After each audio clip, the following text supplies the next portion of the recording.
بسم الله الرحمن الرحيم. الحمد لله رب العالمين، والصلاة والسلام على سيد الأنبياء والمرسلين وعلى آله وصحبه أجمعين. أما بعد، أعوذ بالله من الشيطان الرجيم. بسم الله الرحمن الرحيم. يا أيها الذين آمنوا اتقوا الله حق تقاته ولا تموتن إلا وأنتم مسلمون. وقال عليه الصلاة والسلام: اتق المحارم تكن أعبد الناس. صدق الله العظيم وصدق رسوله النبي الكريم. سبحانك لا علم لنا إلا ما علمتنا.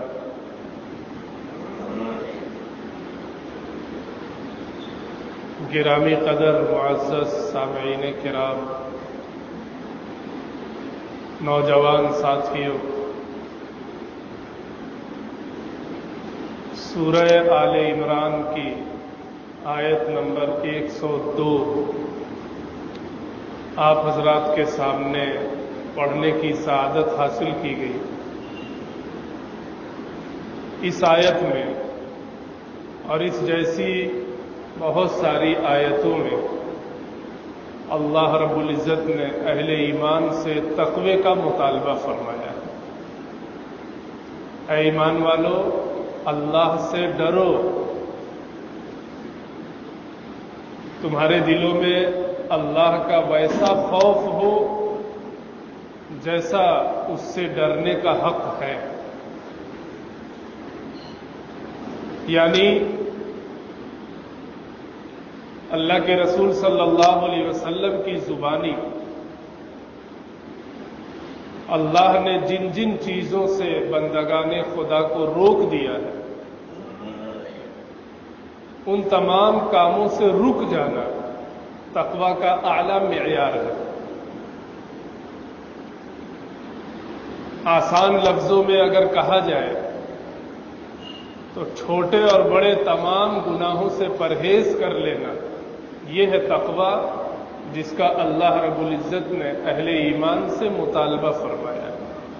اے ایمان والو، اللہ سے ویسے ڈرو جیسا ڈرنے کا حق ہے، اور اس کا حق یہی ہے کہ اللہ نے جن جن کاموں سے منع فرمایا ہے، رسول اللہ صلی اللہ علیہ وسلم نے جن جن کاموں سے منع فرمایا ہے ان کو معلوم کیا جائے اور ان سے بچنے کی کوشش کی جائے. لیکن موجودہ دور میں مسلمانوں کا المیہ یہ ہے کہ نہ انہیں محرمات کا علم ہے اور نہ ہی محرمات سے بچنے کی فکر ہے.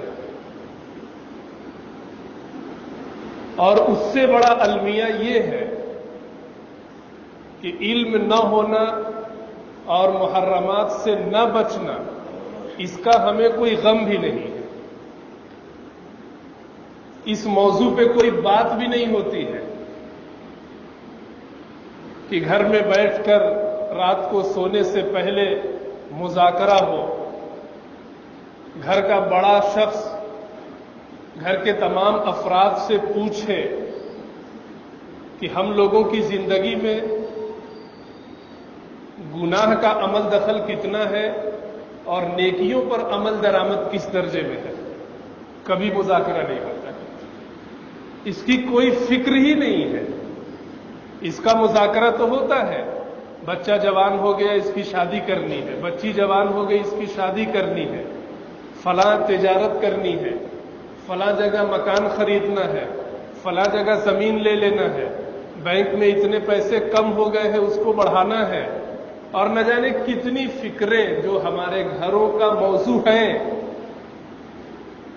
لیکن اللہ اور اس کے رسول نے جن کاموں سے روکا ہے، جن کو مختصر لفظوں میں ہم گناہ کہتے ہیں،